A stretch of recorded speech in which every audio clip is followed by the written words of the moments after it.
Mi hija cambió su apellido por el de su padrastro en secreto.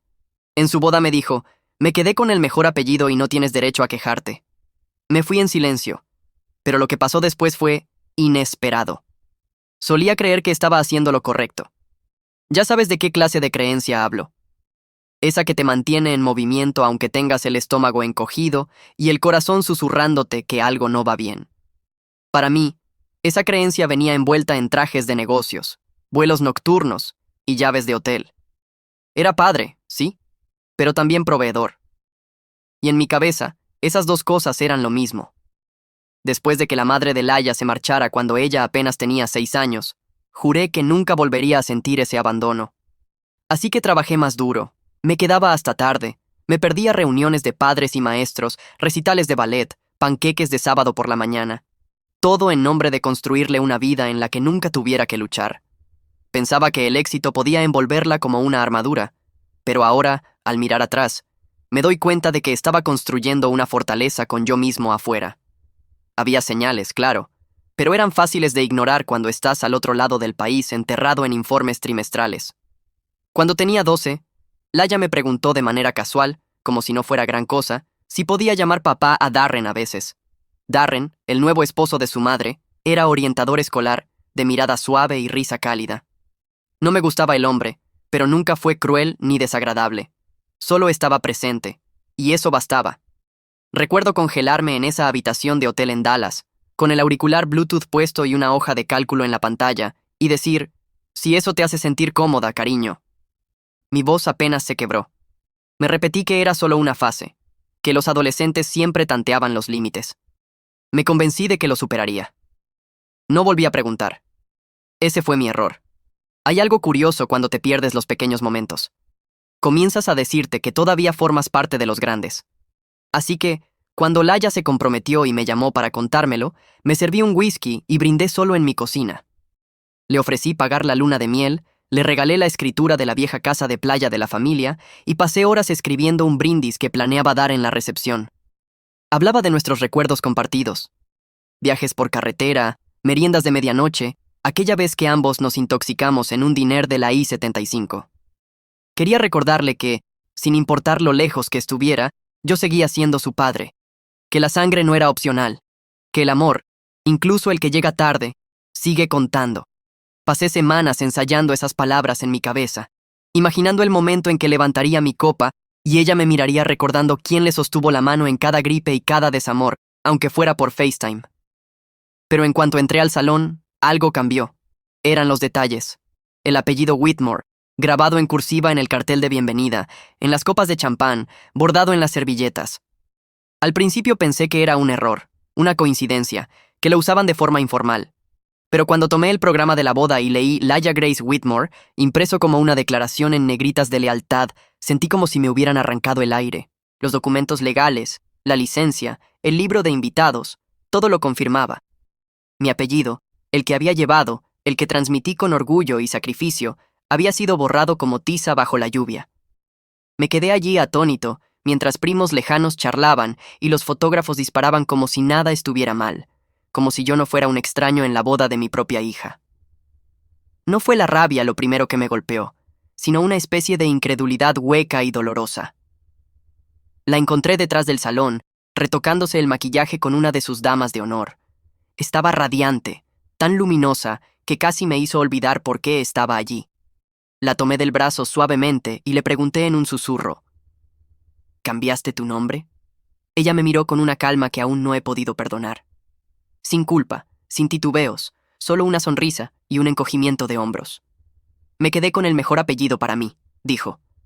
Y no tienes derecho a quejarte. Eso fue todo. Sin disculpa, sin explicación. Una sola frase que me partió en dos. Y de pronto entendí que en algún punto me había convertido en una nota al pie de mi propia historia familiar. Me fui antes del primer baile. No me despedí, no esperé el postre. Aflojé mi corbata, me subí al coche y conduje en silencio. Mis manos estaban firmes en el volante, pero mi corazón era un desastre. Pensé en cada cumpleaños que me había perdido, en cada llamada dominical pospuesta, en cada «estoy orgulloso de ti» que mandé por mensaje en lugar de decir en persona. Pensé en el nombre que le di, no solo en las sílabas, sino en la historia detrás de ellas. Mi padre, carpintero con manos temblorosas por viejas heridas de guerra. Mi abuelo, que construyó nuestra casa ladrillo a ladrillo tras la Gran Depresión. Ese apellido no era perfecto, pero era nuestro. Y ella lo desechó como un abrigo que ya no le quedaba. No sé cuánto tiempo me quedé en el coche, con el motor apagado y la luz del porche parpadeando. Pero al entrar en casa, supe algo con certeza. No podía seguir dando a alguien que había decidido que yo ya no existía. El brindis seguía en el bolsillo interno de mi chaqueta, impreso en papel crema que había doblado cuidadosamente la noche anterior. Lo había repasado hasta tarde, corrigiendo frases, intentando lograr el equilibrio entre sentimiento y contención. Empezaba con una broma, sobre aquella vez que Laia intentó hacer panqueques con sal en lugar de azúcar y la cocina olió a pies durante una semana. Después hablaba de los años, de las pequeñas cosas, de las llamadas nocturnas tras su primera ruptura, de cuando conduje 4 horas después de una conferencia solo para verla en el concierto de invierno de su escuela, aunque ella no supo que estaba allí. Todo eso lo escribí, fragmentos de nuestra vida que pensé que importaban. Creí que estaba siendo sentimental, considerado. Pero ahora, con la verdad de su cambio de nombre endureciéndose en mi pecho, esas palabras parecían un elogio fúnebre de algo que ya había muerto. La observé desde la mesa, girando en la pista con Darren, el hombre al que había elegido como padre en todo menos en el ADN. No podía evitar compararnos. Él con sus mocasines marrones relucientes, yo con mis zapatos negros con una rosadura en la punta. Él erguido, conversador fácil, conocido por todos. Cada sonrisa que recibía me dolía como una deuda impaga. Yo fui el que le enseñó a montar en bici, el que se quedó 2 horas al teléfono cuando llamó llorando después de su primer examen universitario, el que respondió a cada «¿Me mandas dinero?» sin pensarlo. Pero esa noche no era más que un donante de genes, de dinero, de silencios. Crucé nuestras miradas una sola vez. Ella reía a mitad de un giro, las luces hacían brillar su vestido como en una película. Por un segundo su sonrisa titubeó. Tal vez vio el dolor en mis ojos. Tal vez reconoció lo que aún no había dicho. O tal vez no me vio en absoluto. De cualquier forma, volvió con su pareja de baile y ahí terminó. Saqué el brindis de mi bolsillo y lo miré. Las palabras parecían pequeñas, infantiles. Siempre ha sido mi mayor éxito, había escrito. Pero en ese momento sonaba a mentira. Porque, ¿qué éxito termina con la persona que más amas fingiendo que nunca exististe? Me excusé y caminé hacia el pasillo trasero, donde el aire era más fresco y la música más tenue. La encontré sola, retocándose el labial frente a un espejo. Lila, dije. Su nombre sonaba extraño en mi boca. Ella se volvió, sorprendida pero serena. Hola, papá, respondió rápido, demasiado rápido, como si aún probara cómo sonaba. Fui directo al grano. ¿Cambiaste tu nombre? ¿Legalmente? Me miró, pestañeó una vez y asintió. Pensé que lo sabías. Negué lentamente. ¿Cuándo? ¿Por qué? No dudó. Hace 2 años, justo después del compromiso. Quería un nuevo comienzo. Darren siempre ha sido constante. La palabra me dolió más de lo que imaginaba. Quise gritar, exigir saber si esos 20 años conmigo no significaban nada. Pero no dije nada. Y entonces llegó la frase final. Me quedé con el mejor apellido para mí. Y no tienes derecho a quejarte. No hubo disculpa, ni ternura, ni conciencia del golpe que acababa de darme. Tal vez eso fue lo peor. No el apellido en sí, sino la frialdad quirúrgica con la que me lo arrebató, como si nunca hubiera significado nada. La miré. Mi hija, mi legado, y sentí que contemplaba a una extraña. Tenía el nombre de Darren, los valores de Darren, la sonrisa de Darren. ¿Y yo? ¿Qué pasó con el hombre que pospuso sus propios sueños para que ella persiguiera los suyos? La dejé allí de pie. No esperé que me siguiera. No me volví. La música crecía detrás de mí. Las risas resonaban en el pasillo, y yo salí del lugar como un fantasma. Afuera, la noche era cálida y demasiado silenciosa. Conduje sin recordar cómo llegué a casa. Solo sé que el silencio pesaba más que cualquier discusión. Me senté en mi cocina, la misma cocina donde una vez la sostuve en brazos tras su primera fiebre. Y miré la foto de nosotros en la nevera. Ella tenía 8 años en esa foto. Le faltaba un diente delantero, sus brazos envueltos alrededor de mi cuello, como si nunca quisiera soltarme. Me quedé mirando esa imagen por mucho tiempo, tratando de reconciliarla con la mujer que acababa de decirme que no tenía derecho a quejarme. El brindis todavía estaba en mi bolsillo. Lo desplegué de nuevo. Lo leí una vez más. Luego, saqué una cerilla del cajón y encendí la esquina de la página. La vi curvarse y ennegrecerse, la tinta retorciéndose en humo hasta que no quedó nada más que ceniza. Ese fue el último regalo que alguna vez planeé darle. Mis palabras, mi amor y mi lenguaje, y ella nunca sabría que jamás volvería a oírlos. Ese momento, de pie solo en mi cocina oscura con el olor a papel quemado en el aire, fue cuando tomé mi decisión. Si ella no quería mi apellido, no obtendría nada más que viniera con él. No dormí esa noche. Vi el amanecer desde la ventana de mi cocina, el mismo lugar donde una vez le enseñé a Hila cómo romper huevos sin que cayera cáscara en el bol. Recordé cómo solía sentarse en la encimera, moviendo las piernas, preguntándome si pensaba que Santa Claus era real. Esa misma niña, ahora mujer, me había mirado directamente a los ojos y me dijo que no tenía derecho a quejarme por haber borrado mi nombre de su vida. Esa frase seguía repitiéndose en mi cabeza como un mal anuncio publicitario. No tengo derecho a quejarme. Podría haber dicho que lo sentía. Podría haber dicho que era complicado, pero no lo hizo. Se quedó allí como si mi nombre no significara nada más que un marcador de posición hasta que llegara una mejor oferta. Y lo peor de todo, realmente lo creía. Esa mañana, no lloré. No grité ni golpeé una pared. Solo empecé a recuperar lo que era mío. La luna de miel fue lo primero en irse. La había pagado meses antes. Un resort de 5 estrellas en Maui, itinerario completo, suite con vista al mar. Recordé el día que la reservé, sonriendo como un tonto porque pensé que le estaba regalando un recuerdo que nunca olvidaría. Y en cierto modo, lo hice. Inicié sesión en la cuenta de reservas, revisé los detalles y cancelé todo el viaje con una sola tecla. Había una pequeña tarifa de cancelación, pero no me importó. El resto del dinero se reembolsó a mi tarjeta en cuestión de minutos. Se sintió quirúrgico, limpio, como extraer un diente podrido. No sentí satisfacción, solo resolución. Si quería el apellido de Darren, podía pedirle a él que la llevara de luna de miel. Yo había terminado de pagar recuerdos en los que no me permitían estar. Luego vino la casa. La casa de la playa había estado en mi familia durante 3 generaciones. Mi abuelo la construyó con sus propias manos, tablón por tablón.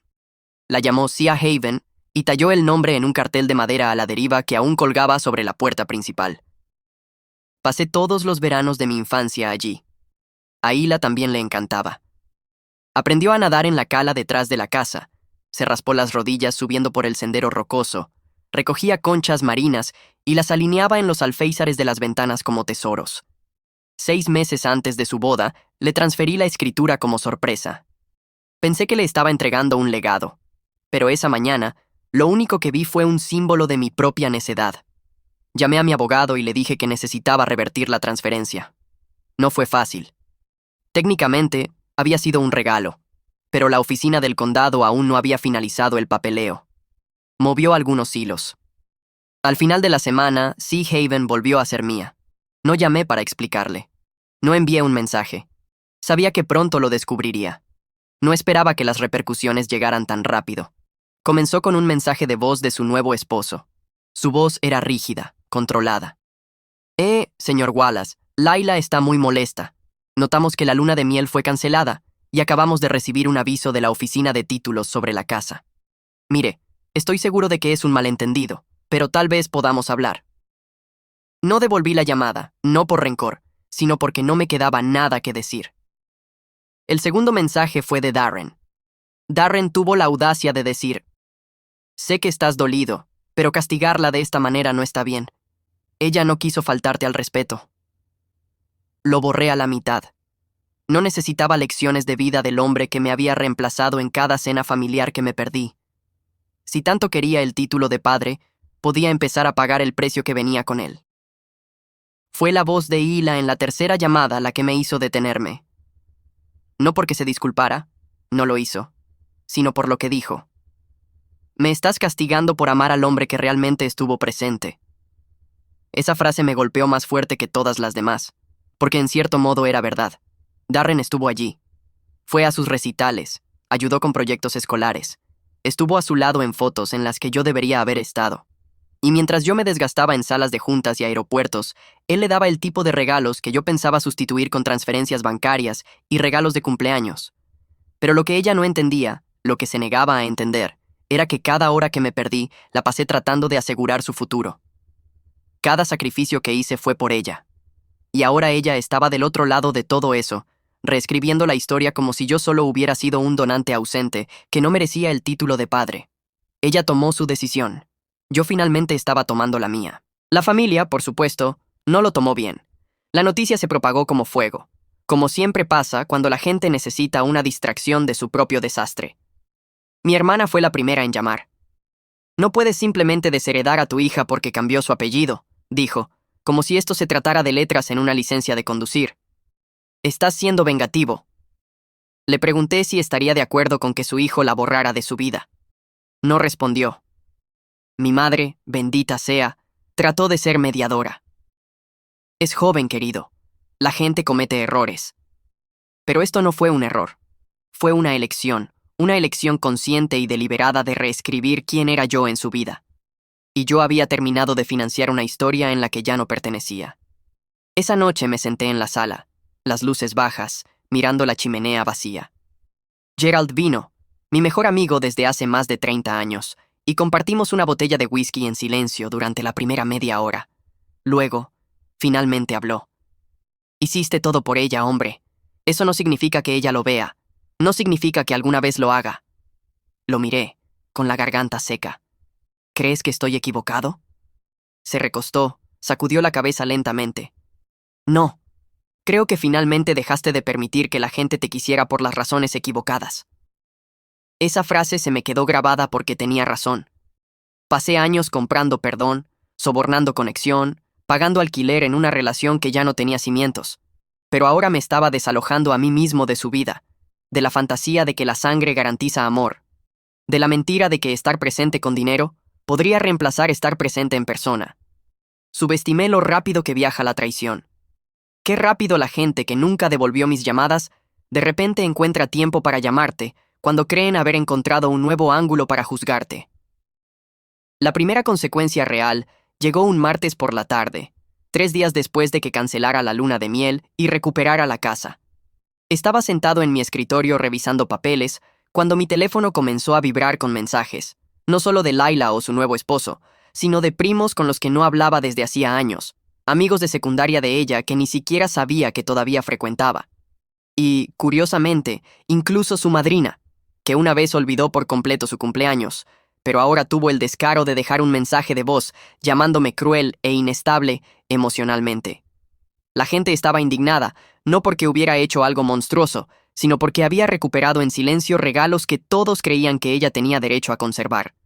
En sus mentes, ella era la novia, la hija, la víctima del berrinche de un padre, pero ninguno de ellos había estado en ese pasillo con ella. Ninguno de ellos la había escuchado decir que yo no tenía derecho a quejarme. La reacción pública vino después. La compañera de cuarto de la Universidad de Ila publicó un estado críptico en redes sociales, algo vago pero intencional. Es triste cuando los padres no pueden manejar la felicidad de sus hijos a menos que los incluya. Recibió me gusta, comentarios, pequeños gestos de apoyo de personas que no me conocían, que ni siquiera les importaba hacerlo. Luego vinieron los subtweets, las historias de Instagram desde la boda con subtítulos como rodeada de amor, incluso cuando algunos no pueden darlo. Sabía de quién hablaban. Claro que lo sabía. Y aún así, no dije nada. Ni una sola publicación pública, ni una palabra en defensa. Había pasado mi vida construyendo una reputación que no necesitaba defensa de personas que solo conocían mi historia en fragmentos. Que pensaran lo que quisieran. Nunca se habían sentado en mi cocina a las 3 de la mañana, preguntándose si estaban haciendo lo suficiente. Nunca habían faltado a aniversarios, cumpleaños y vacaciones por un trabajo que apenas te deja respirar, pero que paga la universidad, los brackets y la renta. No tenía nada más que probar. Pero lo peor, la parte que todavía me aprieta el estómago cuando lo pienso, fue lo fácil que la gente creyó que yo era desechable, que mi ausencia durante ciertos años hacía que todo lo demás quedara anulado, que una chica pudiera crecer en la casa que yo pagué, comer la comida que puse en la mesa, disfrutar de la red de seguridad que sangré para proveer, y luego decirme, con toda la cara, que no tenía derecho a quejarme. Quería gritar, llamar a cada una de las personas que intervinieron con sus pequeñas opiniones y preguntarles dónde estaban cuando yo trabajaba 16 horas diarias para pagar la matrícula de la escuela privada. Quería preguntarles si alguna vez habían tenido que perderse el cumpleaños de su hija para salvar su futuro, pero no lo hice porque ya sabía la respuesta. No lo habían hecho, y nunca lo harían. Una noche, quizá una semana después de la boda, Laila finalmente apareció en mi puerta. No estaba sola. Darren estaba con ella, por supuesto, de pie un poco detrás como un guardaespaldas moral. No tocó. Tocó el timbre 3 veces, rápido y fuerte, como si quisiera invocar una confrontación más que una conversación. Abrí la puerta, pero no me hice a un lado para dejarlos entrar. Ella parecía cansada, el maquillaje corrido, los ojos rojos. ¿De verdad vas a cortarme porque cambié mi apellido?, preguntó, su voz temblorosa, pero con un tono todavía cargado de desafío. No respondí, solo la miré. Y cuando se dio cuenta de que no iba a contestar la pregunta de la forma que ella quería, presionó más.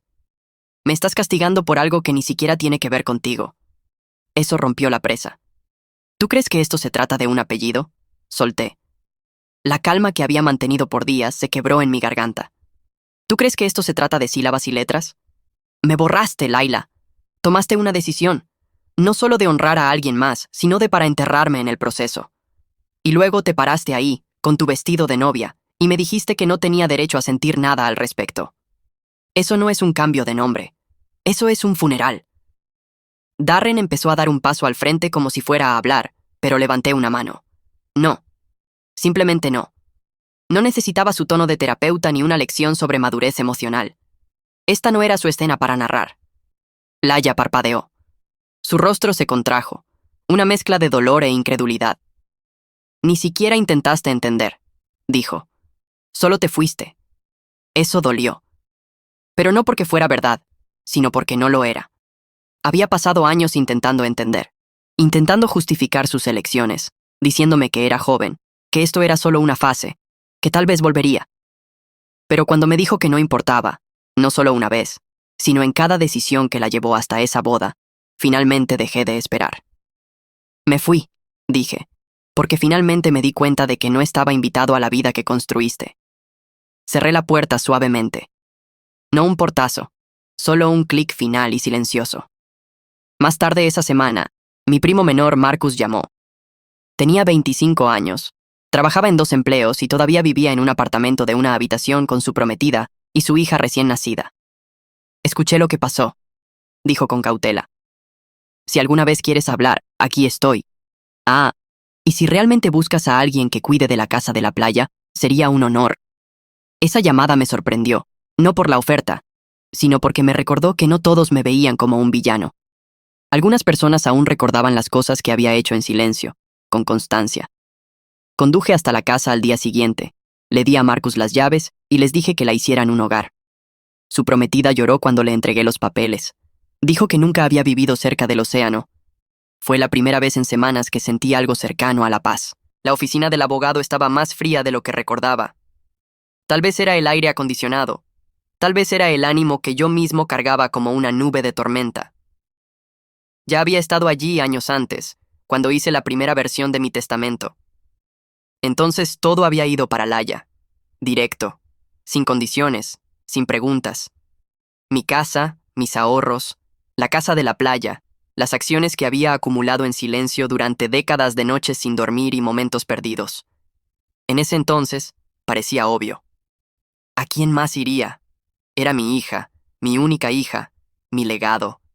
Pero ahora, sentado en esa misma silla de cuero frente a un hombre que apenas levantó la vista de su pantalla, me di cuenta de cuánto podía cambiar en una sola frase, en una sola decisión. Necesitamos actualizar los beneficiarios, le dije. Mi voz no tembló. Había ensayado ese momento en mi mente un centenar de veces. Tecleó algo, me hizo unas cuantas preguntas, clínicas, eficientes. ¿A quién quería incluir en su lugar? ¿Deseaba dejar algo a caridad? ¿Alguna instrucción sobre objetos personales? Todo se sentía extrañamente transaccional para algo tan definitivo. Nombré a Gerald, mi mejor amigo, a Marcus y a su nueva familia, un fondo de becas en nombre de mi padre, destinado a ayudar a chicos de familias trabajadoras que quisieran estudiar carpintería. Y ya estaba. Ninguna mención de Laia. Ningún, por si acaso, cambia de opinión. Ningún escondite secreto para un momento de reconciliación. No estaba construyendo una trampilla para los remordimientos. Estaba cerrando la puerta porque un legado no se trata solo de sangre. Se trata de quién estuvo contigo cuando todo se rompía y quién apareció para ayudarte a reconstruir. Cuando salí de la oficina, con el testamento recién impreso y notariado, no me sentí victorioso. No hubo música cinematográfica creciendo de fondo, solo un silencio hueco, un extraño alivio, como cerrar la última página de un libro que alguna vez amaste, pero que ya no podías leer sin sentir enojo. Conduje de regreso a casa, tomando la ruta larga que pasaba por la antigua escuela primaria de Hila, la heladería donde íbamos después de sus concursos de ortografía, el parque donde aprendió a andar en bicicleta. Cada parada era como presionar un moretón solo para ver si aún dolía. Dolía, pero seguí conduciendo de todos modos, porque el dolor tiene esa extraña manera de mostrarte dónde has sanado y dónde nunca lo harás. Esa noche abrí la vieja caja en mi armario donde había guardado todos sus dibujos de la infancia. Aún estaban allí. Dibujos arrugados con los dedos, letras torcidas que decían para papá, con letras invertidas, manualidades escolares hechas con macarrones y brillantina. Me senté con ellos mucho rato, extendidos en el suelo de la sala como artefactos de otra vida. Me pregunté qué pensaría si los viera ahora. ¿Reconocería siquiera a la niña que los hizo? ¿Recordaría lo orgullosa que solía estar de su apellido? ¿O era también solo otra versión de sí misma que había decidido desechar? No lloré. Ni siquiera me sentí exactamente triste. Solo cansado. Cansado de aferrarme a cosas que solo a uno de nosotros le importaban todavía. El teléfono dejó de sonar después de eso. La gente dejó de preguntar. El chisme se apagó. Me convertí en un fantasma en los círculos familiares. Y, honestamente, no me importó. Empecé a pasar más tiempo con Marcus y su pequeña hija, Ava. Al principio me llamaba tío, pero un día en la casa de la playa se le escapó y me llamó abuelo. No la corregí. Marcus me miró con los ojos abiertos de disculpa, pero yo solo sonreí y le dije que lo dejara estar. No importaba cómo me llamara, lo que importaba era cómo se sentía, y se sentía real, se sentía como familia. No el tipo de familia que te da por sentado, sino el tipo que te mira como si fueras un regalo. El tipo que no sabía que necesitaba hasta el momento en que llegó. Una tarde, mientras arreglaba un gabinete roto en la cocina de la casa de la playa, Marcus me preguntó si creía que Laia alguna vez recapacitaría. ¿Crees que se arrepentirá?, dijo con cautela. Como pisar vidrio. Lo pensé. De verdad lo hice. La imaginé mayor, casada unos años, tal vez con hijos propios. ¿Los miraría y finalmente entendería lo que cuesta darlo todo y aún así ser olvidado? Tal vez, pero tal vez no. El arrepentimiento no es mi responsabilidad, le dije. Mi único trabajo ahora es proteger la paz que he construido. Al final, de eso se trataba todo. No de venganza, ni de rencor. Solo de paz. Porque después de una vida entera dando sin cuestionar, finalmente había aprendido a darme a mí mismo. Antes de irme esa tarde, Ava me entregó una concha marina. «Puedes quedártela», me dijo. «¿Así nos recuerdas?» La sostuve como si fuera oro. Ella no lo sabía, pero esa concha significaba más que cualquier brindis que pudiera haber hecho en una boda. Más que cualquier regalo que hubiera retirado. Era la prueba de que algo bueno había crecido de las cenizas. Que un legado podía ser una sonrisa de alguien que realmente quiere que formes parte de su vida. No por obligación, sino por amor. Guardé esa concha en mi bolsillo todo el camino a casa. La carta empezaba con su nombre, Laia Wallace. No Whitmore, ni lo que quiera que firmara ahora, solo el nombre que yo le di. Lo escribí lentamente, con intención, como si reclamara un pedazo de historia, letra por letra. El papel era grueso, marfil, el que reservaba para cosas serias. Me senté en la mesa de la cocina, la misma silla que había ocupado en noches de presupuestos y tazas de café frías, y comencé a escribir. No porque esperara que ella lo leyera, sino porque necesitaba sacar ese peso de dentro. Hay cosas demasiado pesadas para cargarlas en silencio, y yo había llevado esta pena como una piedra en el pecho por demasiado tiempo. La carta nunca se trató de cambiar su opinión. Se trató de liberar la mía. Le dije que ya no estaba enojado, aunque eso no era del todo cierto. La ira todavía rondaba en los bordes, como humo después de un fuego ya apagado. Pero lo que lo había reemplazado, lo que finalmente se había asentado en mis huesos, era comprensión. No de su decisión, sino de la mía. Confesé con tinta negra y frases completas que había fallado en maneras que ella probablemente ni siquiera sabía, que había estado ausente más de lo que debía, que confundí provisión con regalos, que hubo años en que ella creció y yo no estuve ahí para verlo, y que ningún cheque de matrícula o regalo de cumpleaños podía llenar esa ausencia. No escribí esas palabras para excusarla, sino para reconocer la parte que yo tuve en la distancia que había crecido en silencio entre nosotros. Distancia que ignoré porque pensé que el amor era más fuerte que el tiempo. No lo fue, pero también le dije que los nombres cargan más que sonido. Cargan historia, legado, sacrificio. El apellido que dejó estaba construido por hombres que nunca tuvieron mucho, pero lo dieron todo. Mi padre, que pasó su vida trabajando con manos temblorosas para mantener comida en nuestra mesa. Mi abuelo, que volvió de la guerra y nunca se quejó, ni siquiera cuando sus rodillas se vencían en las escaleras. No fueron hombres perfectos, pero fueron hombres que llevaron su apellido con orgullo, que lo transmitieron como una antorcha.